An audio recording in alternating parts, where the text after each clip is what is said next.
We recently built our own shelving unit, and this is what we use to fill in the nail holes after nailing pieces of wood planks together. This is DAP plastic wood all-purpose wood filler. It comes with a convenient cap that you can easily twist off. To dispense the wood filler, simply squeeze the tube. The consistency when it first comes out is a thick paste that you can spread and flatten with your fingers. The great thing is that you do not need to mix it with anything else. Just squeeze a pea size onto your finger and then you can start using it right away.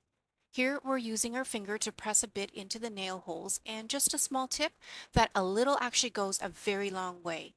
It goes on white, and with the size of these nail holes it actually dries and hardens within minutes.